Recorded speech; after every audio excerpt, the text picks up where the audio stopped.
Happy New Year, everybody.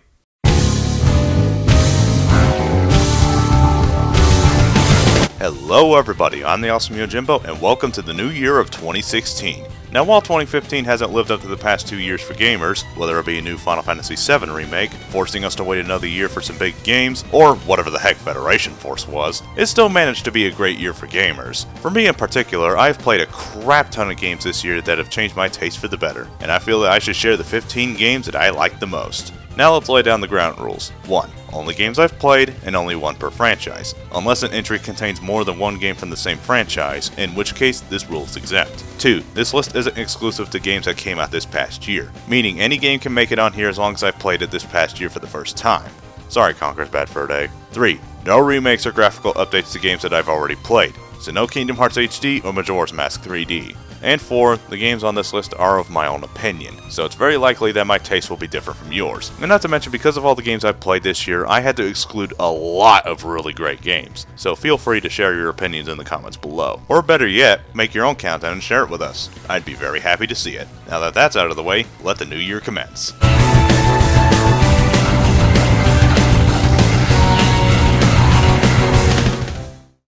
Fighting games. Truth be told, I didn't really care about the fighting game genre that much up until recent years. Believe me, I'll get to that in a little bit. I thought they were all pretty much the same, with the ease of play and mashing 2 buttons with no skill until one side dropped dead.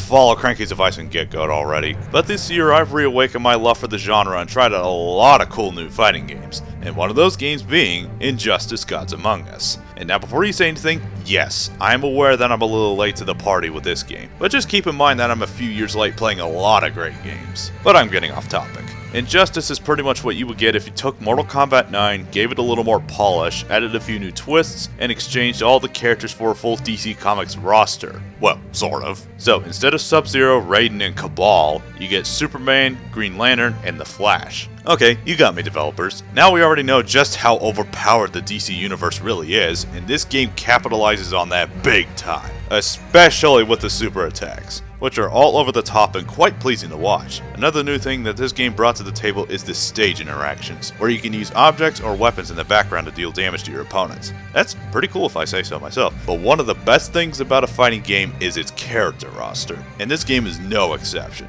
Full-on superhero and supervillain fighters that are both fun in design and in gameplay.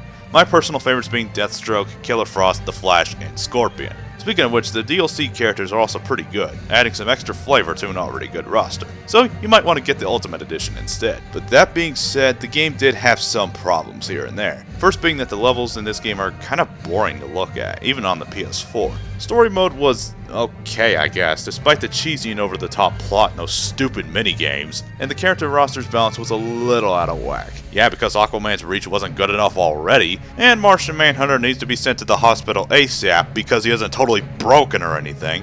Joker can punch Batman across the planet?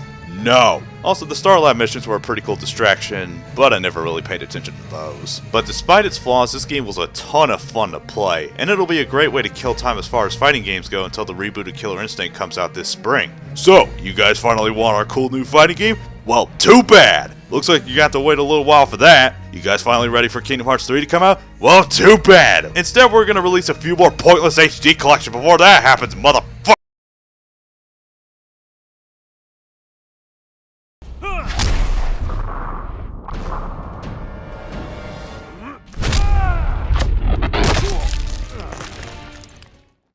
Now that we've already covered Injustice, a hardcore fighting game, maybe I want to play something a bit different. Maybe something that I can speedrun through. And that's exactly what this next entry is all about. So, what do you guys get if you took Mega Man X, gave it Contra 3 gunplay, added 2D shooter segments similar to Mikaraga, gave it the speed of F-Zero GX, and made it part puzzle game? You would get Velocity, or more specifically, the sequel to X. This game here is a speedrunner's dream come true. Smells like bullcrap, I know, but you'll see what I mean in a minute. This game is divided into 2 different gameplay styles, being part 2D side-scroller and part 2D shooter. The 2D shooter segments have you pilot a ship, gunning down about 1 million enemies at the same time while rescuing hostages, while the 2D segments have you destroying aliens, shooting switches, teleporting through walls, and collecting a ton of crystals, all while you're juggling this crap and beating all the levels as fast as possible. possible. This is a game that encourages you to speed run through the levels as fast as possible for a high score. Some levels even require you to stop and think outside the box with some of its very well designed puzzles, sometimes by even forcing you to leave your ship and shooting a hidden number switch on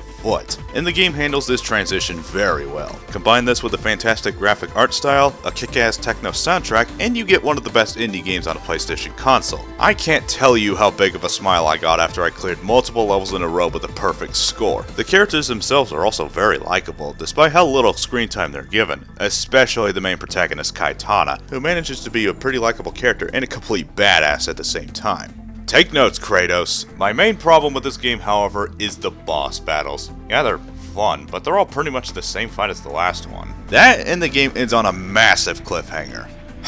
Guess that third game's gonna have to wait. Pop apart, Peter Piper, pick the pack of pickle peppers. Pickle Piper, pick the pack of pickle penis!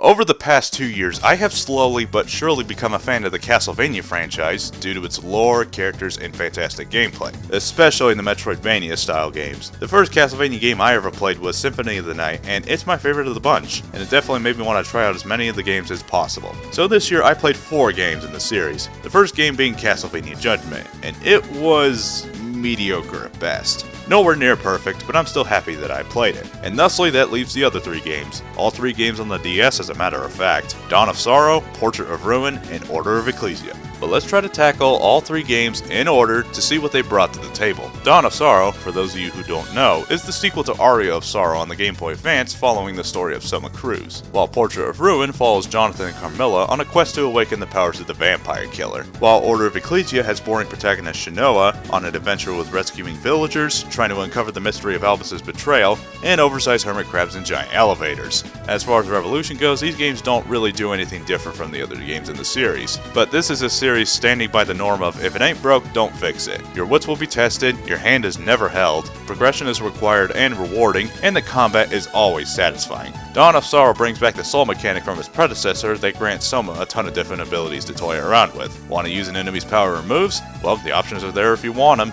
Portrait of Ruin has its signature controlling 2 characters mechanic that is great for solving puzzles and exploration. And Order of Ecclesia has that Dark Soul stamina meter that drains after you attack, making it the hardest of the 3. As far as a favorite goes, Dawn of Sorrow would have been my favorite if not for those stupid and gimmicky magical seals. Portrait of Ruin had the best soundtrack in my opinion, though the boss fights were pretty weak. Awesome final battle notwithstanding. In Order of Ecclesia, dual wielding is just too much fun. While I do have a favorite, it would have been an injustice if I didn't include all 3 in this spot. So if you have a DS, 3DS, or whatever the heck you're using, give these games a go and add them to your library. You won't regret it.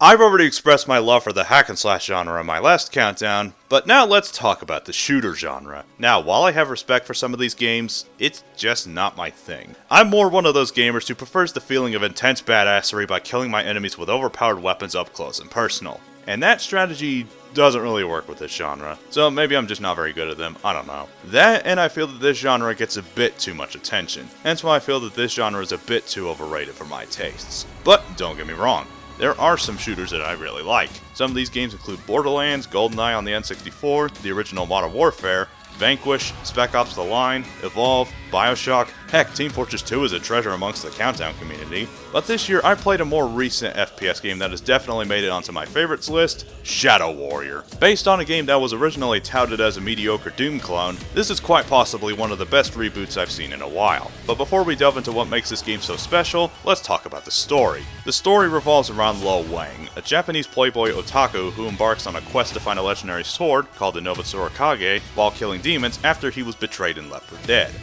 Yeah, the story wasn't the most original thing in the world, but at least the gameplay makes up for it. Kinda like every other first-person shooter back in the 90s, you pretty much just run around with your arsenal of guns and just pump all of your enemies full of lead. It feels old school, but it still holds up like a classic in next-gen coding. But maybe I like this game more than most FPS games is because it's part hack and slash. The sword combat in this game is super fast, tight and responsive, and just dang fun to play. In fact, this game feels like it was meant to be played this way instead. And there's even a ton of variety to the gameplay to keep things from going stale. From different guns, including shotguns, crossbows, and flamethrowers, to different sword moves that spice up the combat significantly. Think Red Steel 2, but with a lot of sex jokes and without any motion controls. Another thing that I really liked about this game is its level design. Unlike other FPS games and most games nowadays, the levels in this game are more open-ended and encourage a lot of exploration. Not to mention, this game is packed with content, with a ton of collectibles hidden throughout that could be used to upgrade your weapons and grant you some new moves and abilities. I'm not gonna lie, getting most of these items was tough. One time I searched an entire level top to bottom to search for as many things as possible, only to find out that I had missed 6 out of 8. So you better get ready to look up some walkthroughs. But because of that, I also found myself getting lost and confused constantly because of the level design. But I guess I can't complain too much. Reboot of a 90s FPS game after all. The writing and humor in this game are also very well done, and it's almost guaranteed to make you laugh, even if some of the jokes are a little too vulgar for my tastes. But most of the laughs that you're gonna get from this game all come from your sidekick, Hoji. I'm dead serious when I say that this guy is one of the best things about this game. Hoji himself is 50 flavors of entertaining, and I found myself with this stupid grin on my face every time he opened his mouth. I swear, if he didn't act so stupid, then I don't think this game would have been nearly as fun. Also, did I mention how good the boss fights in this game were? I didn't really expect anything from boss fights, but the fact that they were good was a pleasant surprise. I guess the only reason this game isn't any higher is because I haven't finished it yet. That and the previously mentioned level design does get confusing, but I can say with confidence that this game is very well worth your time. And since this is coming from a schmuck who doesn't know how to end the segment properly, so here's a random funny montage. You guys are pussies. They should help me get my point across. Every hero needs this kind of thing. Call it a catharsis. It's like a spiritual laxative. I like my demons like I like my coffee. In puddles all over the ground. All the best heroes shave their heads. Travis Bickle is a good guy now? Not to sound like a racist, but all you demons really do look alike. You really put the ass in Mass Murderer. Chopping dudes to bits again! Did you want that to sound annoying? Nailed it. Thank you. 5,000 hitmen in this country, and I have to get the nerd? Where do you keep your porn? This is my porn. Really? What else does the prophecy say? Why, that the one will also believe any goddamn idiot thing you make up on the spot. Get out of my car. In that case, to business, Mr. $2 million. My name is Lo Wang. Let's make a deal.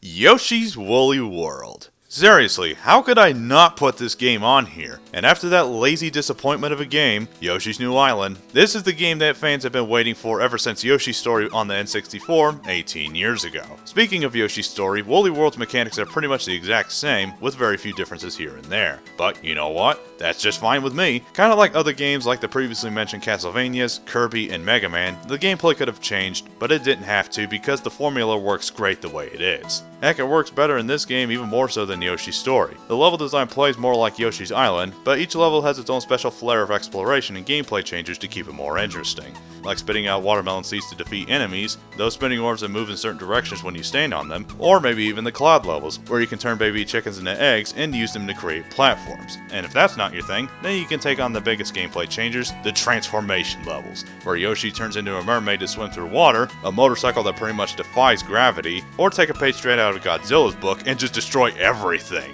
And for anybody worried about the difficulty in this game after Kirby's Epic Yarn, let me put all of your fears to rest. This game is actually quite the challenge, and unlike Kirby's Epic Yarn, you can actually die. Don't see that too often. The collectibles, most notably the yarn and happy flowers, are incredibly rewarding and will definitely test any completionist abilities to their limits. But the absolute best part about this game is the presentation itself. Sure, the soundtrack is the best ever put in a Yoshi game, but we all know the best part.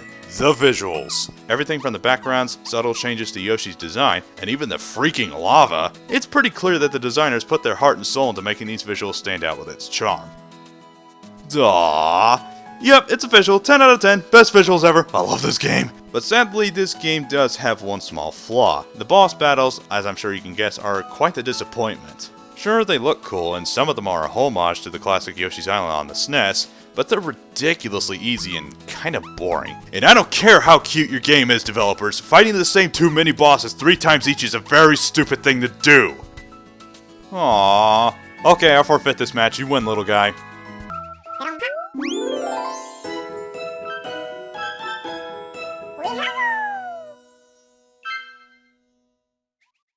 Oh look, another fighting game that I missed out on upon release. And the only question I have for myself about this is, why the hell didn't I play this game sooner? Seriously, Guilty Gear Xrd is a game that deserves to be played and talked about. Quite possibly acts as the game's best title, this is one of the most hyped games I've seen over the past decade, and I'd say that it's very well worth the wait. And I think it's safe to say why this game took so long. The graphics. Just wow. Holy crap, give these guys a reward. Making cel-shaded 3D models look like 2D models? That's some impressive shit right there. I don't know how they could have pulled it off, but they did it. I'd have to say that it's one of my favorite art styles in a fighting game this side of Skullgirls. The gameplay itself has taken a nice step forward from its predecessor, and it's quite possibly the best that Axis has done yet, with a ton of flashy attacks and visuals to match that of Injustice. But very much unlike Injustice, the special moves in this game are much harder to pull off. And honestly, I think that's why a lot of people I know don't really gravitate towards fighting games like this. And that's a shame, really. But at least they're easier to pull off than, say, BlazBlue.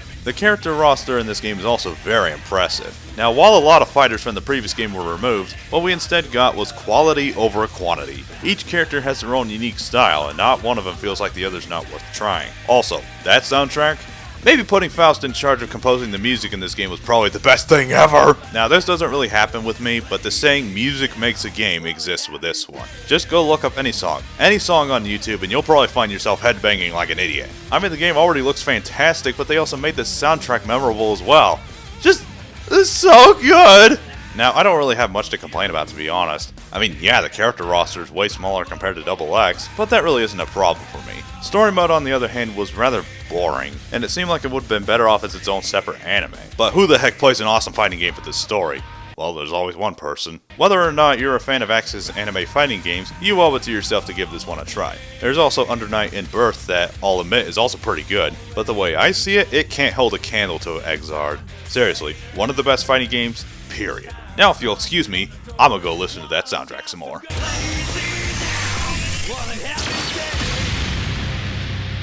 Guilty Gear Xrd.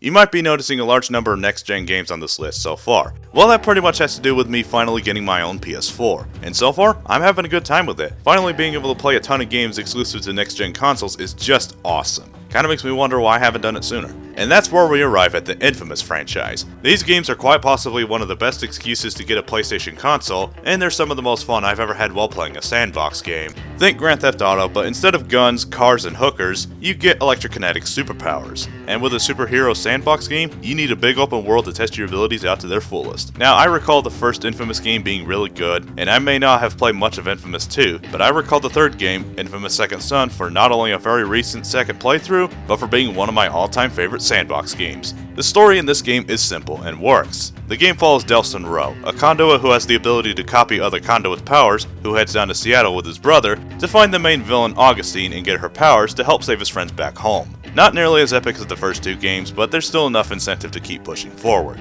Next is presentation. The open world of Seattle is very impressive, not just in scale, but in visual execution. The boys back at Sucker Punch Studios definitely put all of their effort to show off how good their game looks on their shiny new console. It might not be as big or as impressive as other worlds like Skyrim, but it's still good. However, the main thing that makes or breaks a sandbox game is the rate at which you can get around, and the Infamous games are really good at pulling this off, especially Second Son. And in fact, this is where the gameplay really shines. Exploration in this game is pretty much done by parkouring your way around anything you can climb. Buildings, telephone poles, air vents, you name it. But it'd be a total snooze fest if you didn't have your superpowers to help you. Sure, you might not get to toy around with electricity or ice powers, but at least you get 4 new powers to mess around with. And might I mention that these are some of the coolest superpowers imaginable. The first superpower and the most obvious is smoke, which is pretty creative and fun. Neon is a great way for sniping, getting around, and it's just plain cool to watch. Video, my personal favorite, is pretty much what you would get if you could bring video games to life. And the last one, Concrete, is pretty cool too.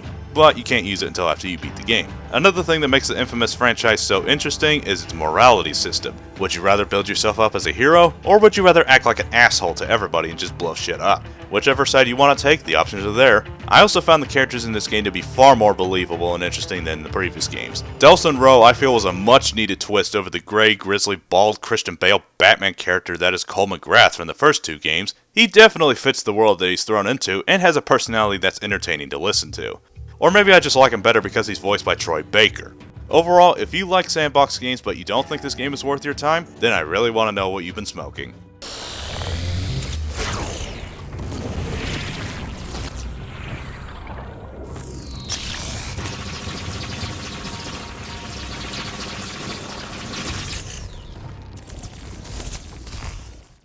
Time for a Metroidvania-style indie game that everybody's fallen in love with, and frankly, I'm no exception. Enter Dust and Elysian Tale. Now, I've played quite a few indie games in my day, and aside from Shovel Knight, this has to be one of the best I've played in a while. I mean, all I have to say is just look at it and you can see why. The presentation is some of the best I've ever seen in a 2D platformer. The graphics are gorgeous to look at, the music is absolute ear candy, and the character designs are very solid, despite looking kid-friendly. And speaking of characters, Dust himself is a very likable character, and an exception on how to do Amnesia and not make a total bullcrap.